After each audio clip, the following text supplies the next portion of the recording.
Con el mar, ese bikini se ve fenomenal. No hay gravedad que me pueda elevar. Me pones mal, me aceleras todos mis latidos. Hola, bueno, nosotros somos alumnos de la Universidad Politécnica de Chiapas y estamos cursando la carrera de Ingeniería Petrolera en octavo A. La materia se llama Control de Pozos y está impartida por el ingeniero Alejandro Zúñiga Rosales. El equipo está conformado por León Argüello Mar, Hernández Díaz Luis Gerardo, Mendoza Trujillo Luis Alejandro, Velázquez Guzmán Jocelyn y su servidora Lucila Linares Zelaya.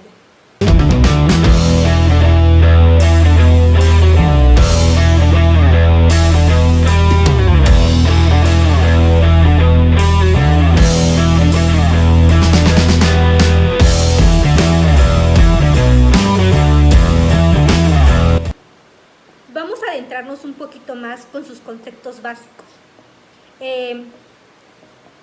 Un término muy hablado o que hemos escuchado muchísimo es acerca de la presión. Pero bien, ¿qué es la presión? La presión es la fuerza por unidad de área que ejerce un fluido, como podremos observar en la imagen.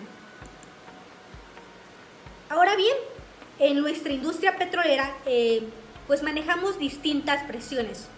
¿Pero cuáles son estas? Bueno, tenemos lo que es la presión de formación, la presión hidrostática, la presión de fricción y la presión de fractura. Bueno, ¿cuál es el aspecto importante que se tiene que tomar en cuenta? Como hemos hablado, pues la presión es un tema muy importante en la industria petrolera. Podemos medirlos por libras por pulgadas. También si hablamos de presiones y la relación que tiene con lo que vamos a trabajar es prácticamente un factor muy importante para poder resolver problemas en cuanto a la materia de control de pozos. Todo el personal que esté involucrado en la perforación de pozos, ahora sí desde el operador hasta los ayudantes de perforación, pues tiene que tener un conocimiento básico sobre las presiones. ¿Para qué? Porque si nosotros no manejamos estos términos, pues podríamos ocasionar algunas urgencias, término que vamos a estar hablando más adelante. Bueno, la presión de fluido. ¿Qué es un fluido? Es toda sustancia que tiene la capacidad de fluir.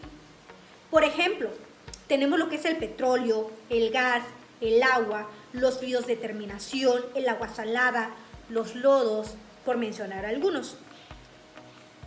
¿Cómo ejercen la presión los fluidos? Bueno, es el resultado de la densidad o peso del fluido y la altura vertical de la columna del fluido.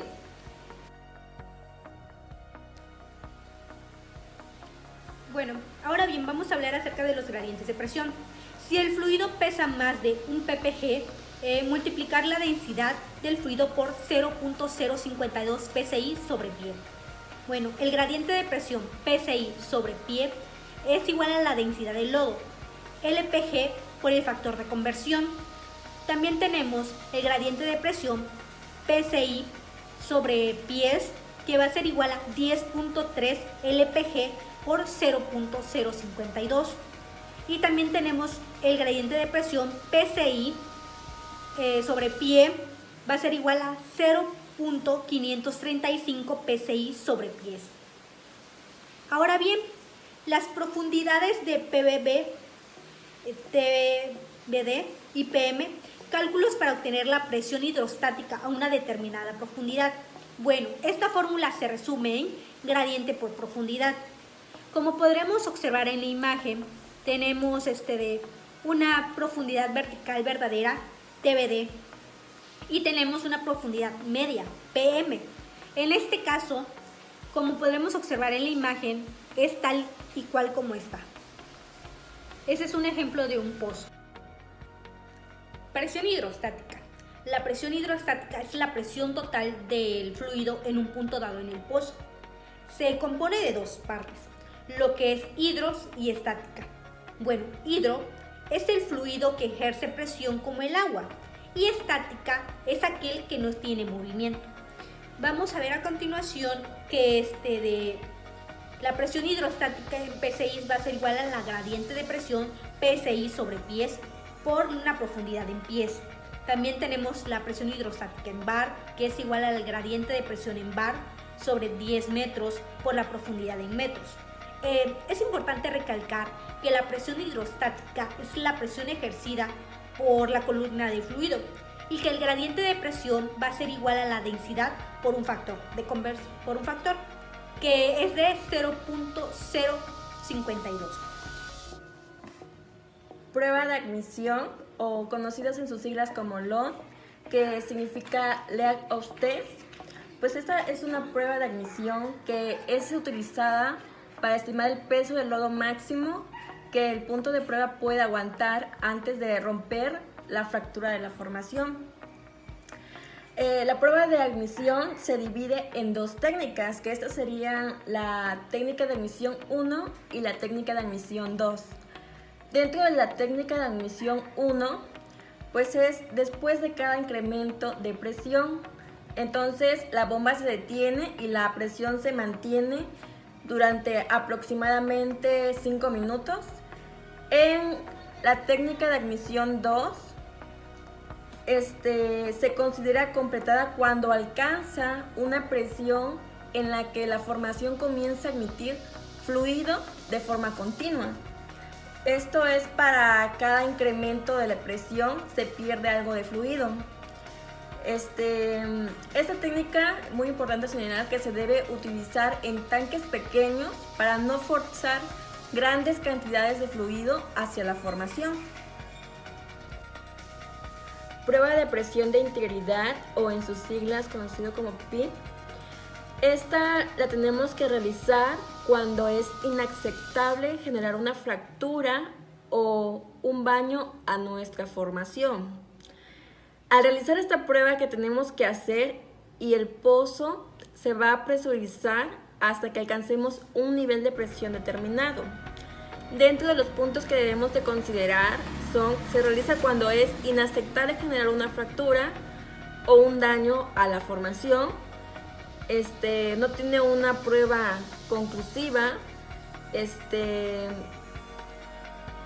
y en LOT se determina la presión que se requiere para que la formación comience a aceptar el fluido. Existe riesgo de fractura. Entonces, el pozo lo tenemos que presurizar hasta alcanzar un nivel de presión predeterminada y una determinada densidad de lodo. Si la presión que estamos generando al presurizar nuestro pozo se mantiene, se puede decir que es una prueba conclusiva. Densidad de integridad estimada y presión de integridad, pues más que nada esto se utiliza para la fuerza total aplicada contra la formación que ocasiona la admisión o el daño. La combinación de la presión hidrostática de un fluido y una fuerza adicional para poder obtener la densidad estimada. También la densidad de integridad estimada y la presión de integridad básicamente es la fuerza total aplicada contra la formación que ocasiona el daño. Entonces, con la información que se tiene de dicha prueba, se realizan cálculos para poder obtener la estimación de la densidad con nuestro fluido de integridad. Surgencia. ¿Qué es una surgencia? Una surgencia se define como una condición existente cuando la presión de formación excede la presión hidrostática ejercida para el fluido de perforación, permitiendo el ingreso del fluido hacia el pozo.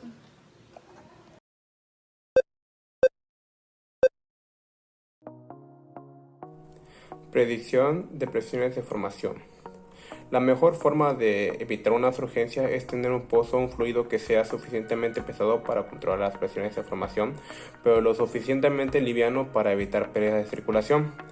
Bueno, sin embargo, las cuadrillas deben mantener alertas a cambios inesperados, ya sea de presión, independientemente de cuán segura puede ser esta operación. Las presiones de formación son directamente afectadas por las condiciones geológicas, como el perforador, el jefe de equipo, el representante de la operadora, que no son también geólogos. Es necesario que se mantengan en alerta, deben estar conscientes para las presiones anormales que puedan encontrar en cualquier profundidad y en cualquier momento. Una cuadrilla de perforación entrenada y experimentada está siempre preparada para lo inesperado, y las presiones de los pozos no pueden predecir de tres funciones de información. Antes de perforar un pozo se tienen que ver los puntos muy importantes, que pues son, bueno, como podemos ver acá, información geológica, sísmica e histórica, indicadores obtenidos durante la perforación y perfiles de pozo mediante registros. Información geológica. El planteamiento geológico previo del pozo observa la geología general del área en ciertas condiciones geológicas que causan presiones anormales y peligros durante la perforación. Bueno, más que nada las perforaciones anormales y peligros durante la perforación, las cuales requieren tomar en cuenta cuando se planifica lo que es el pozo. Y para eso tenemos las condiciones geológicas más comunes, que serían pues las fallas, domos salinos, macizos de arcillas, estructuras anticlinales y zonas recargadas. Interpretación sísmica. La ciencia de la simbología involucra la creación de ondas de sonido que penetran las capas de las rocas subterráneas. Las ondas de sonido rotan de regreso a la superficie desde las rocas, de donde se registra por instrumentos que miden la naturaleza e intensidad de los objetos reflejados. La interpretación adecuada y cuidadosa de estas mediciones permite a los geólogos de exploración deducir la forma y extensión de las formaciones de subsuelo, especialmente utilizando técnicas de perfiles tridimensionales reforzados por las computadoras. Con esta información, los programas de perforación pueden ser desarrollados con mayor exactitud y seguridad para predicción de zonas potencialmente presurizadas de hidrocarburos. Indicadores de presión durante la perforación. Las siguientes son señales más comunes de cambios de presión de la formación.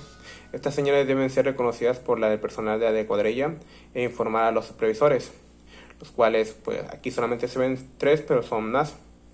Lo cual más importante serían variaciones en la velocidad de interpretación, cambios en la formación y tamaño y cantidad de los recortes, aumento del torque y rotación, aumento en el arrastre, desmodulación de arcillas, aumento del contenido de gas, aumento de temperatura en la línea de salida, disminución de la densidad en las arcillas. También, como es último punto, aumento en el contenido de cloro, en el cual no todos estos indicadores se presentan en todos al mismo tiempo, pero la detonación debe ser reconocerlos como posibles señales de que está perforando en zonas de muy alta presión. De penetración. Pues bueno, este prácticamente es un método para determinar lo que son los cambios de presión de formación. El aumento de la velocidad de perforación va a indicar lo que es el aumento de presión de formación. Entonces, también aumento ocurre cuando se penetra una zona de presión anormal, ya sea que la formación contenga fluidos o sea mucho más blandas. ¿Y qué ocurre con esto? Pues prácticamente ocurre una reducción de sobrebalance en el fondo del pozo. Esto, la velocidad se hace más lenta a medida que vamos profundizando el pozo hasta que disminuya disminuye y esté relacionada con la compactación y el aumento de la dureza de nuestra roca. En un cambio muy bruto de la velocidad de penetración, ahora sí que sin que se haya realizado ningún cambio en los parámetros de trabajo, pues ya sea un aumento o disminución, va a indicar una surgencia o bien un influjo en el interior del pozo. Cuando se perfora una zona de transición, se debe mantener el peso del lodo lo más próximo posible a la presión de formación, de manera que si existe un cambio se vea reflejado en nuestra velocidad de perforación. Algo muy importante también es que si le damos un peso excesivo a nuestro lodo, nos va a aumentar la presión diferencial y también puede reducir la velocidad de perforación. Hablaremos acerca de los factores que afectan a la velocidad de penetración. Y como primer punto tenemos los cambios en la formación, que esto es prácticamente, se va viendo a medida que se va profundizando el pozo y nosotros nos vamos encontrando con rocas que tengan ciertas características, ya sea que sean un poco más compactas, que sean un poco más duras o incluso que tengamos formaciones conductivas de fluido.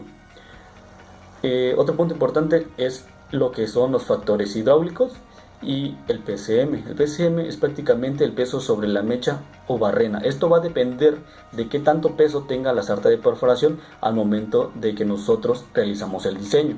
También otro aspecto importante es el tipo de barrena a utilizar, ya sea que utilicemos barrenas tricónicas con puntas de diamante, con puntas de tungsteno, y pues estas se van a encargar de ir triturando la roca. Entonces, si las rocas son más duras y la barrena no es la adecuada, esta se va a desgastar muy rápidamente. También algo que hay que tomar en cuenta es la velocidad de rotación. Si nosotros debemos hacer que, ya sea, dependiendo de la formación, que la barrena vaya un poco más rápida o la barrena vaya un poco más lenta. También otra parte son las propiedades del fluido que se van a inyectar al pozo, lo que esto va a permitir también como función llevar los recortes a la superficie, a modo que la barrena tenga espacio para continuar perforando o triturando a las rocas o formaciones. También lo que es el peso del lodo, esto pues se tiene que realizar así que los cálculos necesarios, elegir un buen lodo de perforación, ya sea base agua o base aceite, que se vaya a utilizar durante que se esté perforando.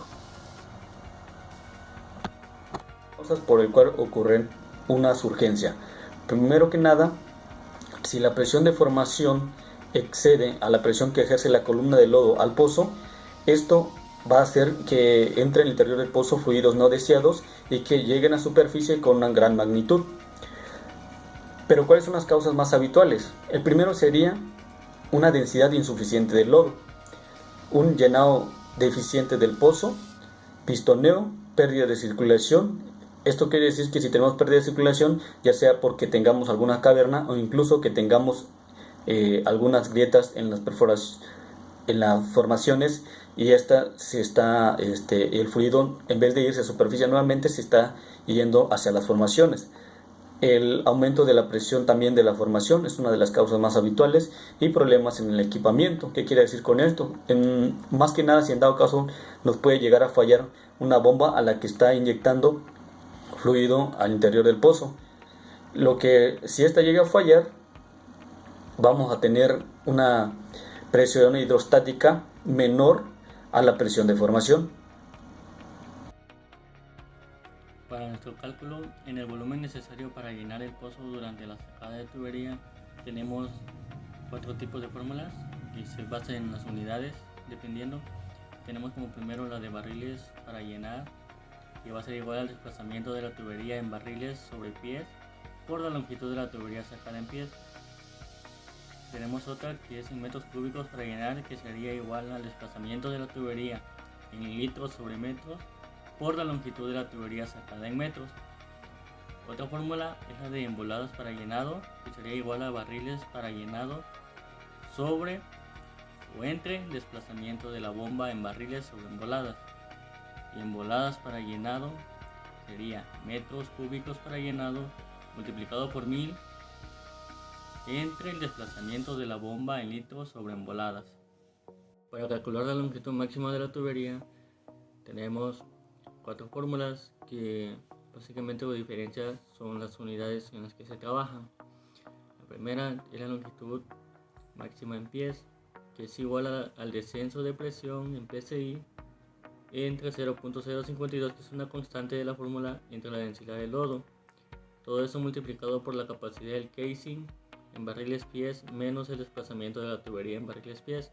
Todo eso dividido en el desplazamiento de la tubería. La siguiente fórmula, longitud máxima en metros, va a ser igual al descenso de presión en kilogramos sobre centímetros cuadrados entre 0.0001 dividido por la densidad del lodo, todo eso multiplicado por la capacidad del casing menos el desplazamiento de la tubería más el mismo desplazamiento de la tubería. En otra fórmula de longitud máxima en pies sería igual al descenso de presión en PSI sobre 0.052 entre la densidad del lodo por la capacidad del casing en barriles pies menos el desplazamiento de la tubería en barriles pies más la capacidad de la tubería en barriles pies. Todo eso dividido en el desplazamiento de tubería más la capacidad de tubería en barriles pies. Y como última fórmula de esto, la longitud máxima en metros también puede ser en diferentes unidades. Va a ser igual al descenso de presión en kilogramos entre centímetros cúbicos entre 0.0001 entre la densidad del lodo por la capacidad del casing menos el desplazamiento de tuberías en litros metros más la capacidad de tubería. Todo eso dividido entre el desplazamiento de tubería más la capacidad de tubería en litros metros. Seguimos con la longitud máxima de tubería. Como siempre tenemos las fuerzas de suaveo y compresión, presión de compresión, suaveo, succión y como algunas variables que afectan este tipo de presiones o fuerzas sería la velocidad de movimiento de la herramienta, el espacio anular, propiedades del lodo y como última tenemos las complicaciones relacionadas con la restricción del espacio entre barras y el pozo. Como observación de todo esto se puede decir que cada vez que se mueven las tuberías a través de nuestros fluidos nos van a aparecer fuerzas de suaveo y fuerzas de compresión. Entonces dependiendo de la dirección va a ser el tipo de fuerzas. Una surgencia se da en cualquier momento en cuando no se ejerce suficiente presión en nuestro pozo.